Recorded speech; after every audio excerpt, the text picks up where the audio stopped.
Vous écoutez Pierre Nantel. Si je vous parle d'un petit commerce à Sainte-Luce-sur-Mer, dans le bas du fleuve, puis que c'est une ébénisterie, puis qui s'appelle, faut que je retrouve le nom, c'est trop cute, s'appelle le Rabot des Bois.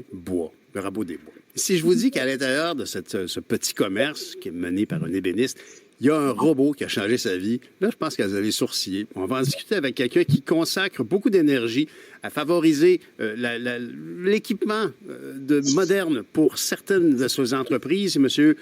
Carl Fugère, qui est directeur général du regroupement des entreprises en automatisation industrielle. Bonjour, M. Fugère. Bonjour, ça va bien? Ça va bien. Vous, moi, je décris Sainte-Luce-sur-Mer dans le bas du fleuve. Vous êtes à Montréal parce que vous devez centraliser votre offre à un paquet de gens qui découvrent les vertus de ce robot que dans Le Devoir, il y avait un article dans Le Devoir, je pense que c'était hier, qui décrivait que c'était devenu un incontournable dans le shop de l'ébéniste. Il y avait même donné un nom, Homer. Comment ça a commencé, ce genre de démarche-là, pour un ébéniste comme monsieur, j'ai le goût d'appeler monsieur Robert Rabot des Bois? Oui, c'est exactement. Mais souvent, honnêtement, ça part tout simplement des enjeux de main-d'œuvre. Hein. On le sait, c'est pas d'hier qu'on en parle. On a des enjeux de productivité au Canada, au Québec. On est en retard sur la scène internationale en termes d'automatisation, de robotisation de nos entreprises. Fait que c'est sûr que des projets comme ça, quand on voit des petites entreprises d'ébénisterie qui osent se lancer dans des projets de robotique collaborative, on voit que quand on prend le temps, quand l'entreprise prend le temps de réfléchir puis regarde un peu les enjeux de productivité, les secteurs où ce qui pourrait faire des améliorations, souvent on les dénote dans des goulots d'étranglement, les fameux goulots. Quand il y a des certains pas sur la ligne de production qui sont plus difficiles, souvent ça peut être difficile aussi parce qu'on a de la misère à trouver de la main-d'œuvre ou on a de la misère à garder cette main-d'œuvre-là parce que souvent c'est des emplois ou des tâches qui sont très répétitives, pas très valorisantes pour l'humain. C'est là qu'on a moins de la misère à intéresser, on a plus de la difficulté à intéresser l'être humain. C'est là que ça devient intéressant de regarder ces opérations-là, ces tâches-là, puis de se dire qu'est-ce qu'on peut robotiser là-dedans. Alors justement, moi, personnellement, je rêve de travailler dans une ébénisterie avec cette odeur de brin de scie puis ces aspirateurs qui ramassent le brin de scie. Je sors de l'ébénisterie La Chute où j'ai vu des machines, justement, où des espèces de serres rotatives où on accumulait des pièces de bois avec de la colle. Le monde de l'ébénisterie est quand même familier avec la machine. Vous avez d'autres endroits d'application où c'est le plus surprenant. Vous avez beaucoup de clients au regroupement en question qui apprivoisent de travailler avec des robots? Tout à fait. Mais tu sais, historiquement, les entreprises au Québec se sont automatisées en premier. Souvent, c'était c'était des plus grosses entreprises qui ont fait le premier pas. Parce que souvent, ils ont des équipes à l'interne, ils ont des ingénieurs, ils sont aptes à analyser les projets, trouver les fournisseurs et organiser ces projets-là. Parce que c'est des projets quand même assez complexes. On a des plus petits projets, mettons, d'un robot collaboratif. C'est très d'entrée de gamme. Puis on peut facilement avoir un projet autour de 75-100 000 là, tout dépendamment de la complexité de la mise en place et tout ça. Mais quand on parle des plus gros projets d'automatisation, on parle des projets qui peuvent atteindre des 750, 1 million, 2, 3 millions en montant. Fait que c'est sûr que les grosses entreprises se sont automatisées en premier. Puis évidemment, les PME, de par leur nature, des fois, ont tardé à s'automatiser parce que par manque de ressources à l'interne pour évaluer ces projets-là, souvent, ce qu'on connaît pas, ça peut faire peur, ça peut paraître cher. Donc, c'est tous ces freins-là qui existent pour nos PME, malheureusement. Puis nous, au RAI, on est regroupant les entreprises en automatisation industrielle, comme tu m'as bien présenté au départ.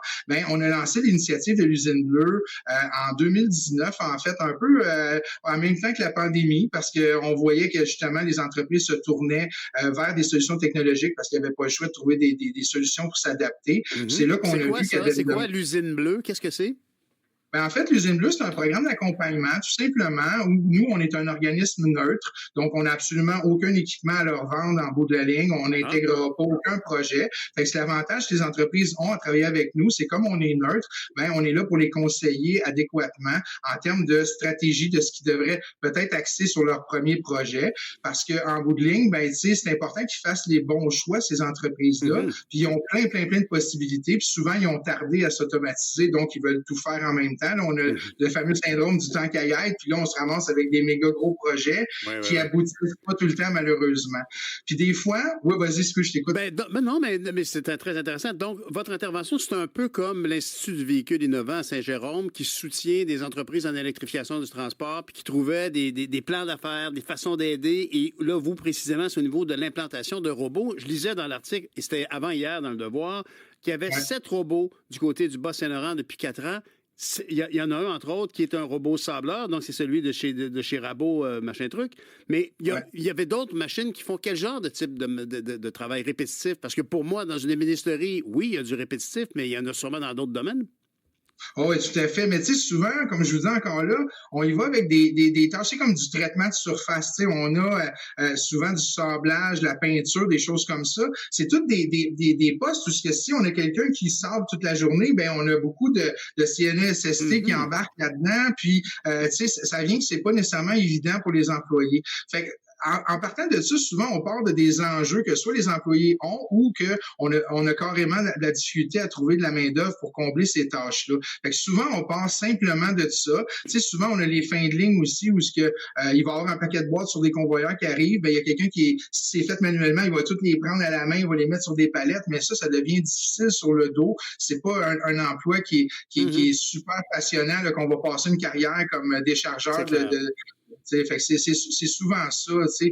Mais nous autres, je trouve que c'est important pour les gens, les PME qui sont intéressés actuellement, de vraiment bien s'entourer, parce que au final, c'est comme diriger notre entreprise. On aime bien se faire un exécutif autour de nous puis des bonnes personnes clés à la direction. Puis ça nous donne de la visibilité pour bien mener notre entreprise. Mais quand on parle de projet d'automatisation, malheureusement, des fois, il y en a qui tombent dans les pièges à cause que le marketing est super bien fait, tout a l'air tellement facile, comme l'ancienne annonce, là, je pense que bureau en gros, on pèse sur un bouton puis ça apparaît. Mais malheureusement, c'est pas comme ça. Puis tu sais, eux autres, ils ont appelé le robot Homer, mais des fois, on va dans des usines puis il y a des robots qui s'appellent le perroquet. Pourquoi? Parce qu'il y a des manteaux par-dessus, comme si c'était une cage. Il sert à rien parce qu'il est dans le fond de la shop puis ils ont acheté un robot, ils ont pensé qu'ils étaient capables de le programmer eux-mêmes. Puis en bout de ligne, ben la production, elle fonctionne à 25%. Le projet, il est mal ficelé. Ça décourage les employés aussi. Tu sais, c'est un ensemble de facteurs, hein, de cultiver une culture d'entreprise innovante qui est capable d'intégrer les technologies et qui est capable de regarder en avant. T'sais. Mais M. Fugère, vous l'avez dit d'entrée de jeu, au Québec, tout le monde le dit. Je me souviens d'avoir entendu souvent dans la bouche du premier ministre, de la part de Paul Saint-Pierre Plamondon, d'augmenter la productivité au Québec. C'est un défi réel. On se doit, et de toute évidence, est-ce que le gouvernement vous soutient dans votre offre de services auprès des PME?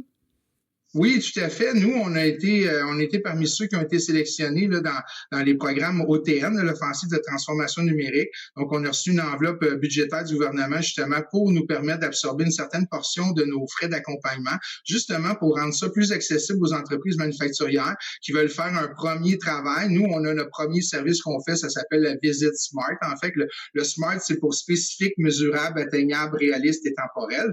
Donc, ça dit pas mal toute notre approche à travers juste cet acronyme-là. Puis l'idée là-dedans, c'est pas de faire 1000 projets, mais de faire le bon premier projet qui va donner un bon goût à l'entreprise d'en faire un deuxième puis un troisième. Tu sais, c'est un marathon se transformer. C'est pas un sprint. C'est un marathon qui est composé de plusieurs sprints, mais il y a pas de presse. Tu sais, l'idée là-dedans, c'est de faire le bon premier projet puis d'arriver à s'entourer d'experts qui vont nous guider là-dedans puis qui vont juste nous empêcher un peu de faire des erreurs de débutants qu'on appelle. C'est un peu comme si on se lance en autoconstruction puis on a 18 ans puis on vient de sortir de chez nos parents. Il y a des bonnes chances que ce soit une catastrophe qui tourne au vinaigre, cette autoconstruction-là. Mais si on se fait une autoconstruction après avoir eu 2 maisons, fait affaire avec des entrepreneurs, là, on est en mesure peut-être de mieux gérer le projet. Mais nous, on est là, à fond, pour donner le gap d'expérience que les entreprises ont pas actuellement. Fait que ça les aide énormément. Vous êtes des conseillers en robotisation. Quel est, disons, par exemple, le projet dont vous êtes le plus fier parce que c'était pas évident, parce que le client faisait, ou le client, c'est mal choisi, là, mais l'entrepreneur, la PME faisait, on n'est pas sûr, puis qu'en bout de ligne, ça a fait une belle différence? Ben, tu sais, au départ, sont toutes pas sûrs là, des projets, honnêtement. Puis ça, c'est un peu notre travail de démystifier tout ça, comme je disais tantôt, de trouver les bons premiers projets. Mais tu sais, quand on fait l'analyse de départ de projet, nous, on fait une projection, en fait, des impacts de valeur que ce projet-là va avoir dans l'entreprise. Fait que pour nous, c'est assez facile dès le départ de dire, ben, ce projet-là va vous dégager un rendement de 50 000 supplémentaires par mois parce qu'il va permettre de produire plus, avoir plus de ventes, augmenter la qualité. Il y a toutes sortes de raisons pourquoi on veut. J'imagine la constance, ça c'est certainement très important quand on offre un produit avec un code barre. Il faut que ce soit tout le temps pareil. J'imagine que ça a beaucoup d'influence. Ben, En terminant, juste dites-moi, dans l'article, vous mentionniez que les robots humanoïdes vont finir par rentrer dans les usines. L'image que j'ai, évidemment, c'est Star Wars, c'est Chewbacca, c'est cet univers qui va accompagner l'humain. Vous en avez une lecture le plus proche du terrain. Ça s'en vient, ça? Puis il va falloir être prêt? Ben, oui, ça s'en vient. On a vu Tesla déjà annoncer le robot. J'ai dit Chewbacca, je voulais dire R2D2, excusez-moi. C'est ça. J'essayais de pas du tout un robot. Je vais y laisser Chewbacca. Merci.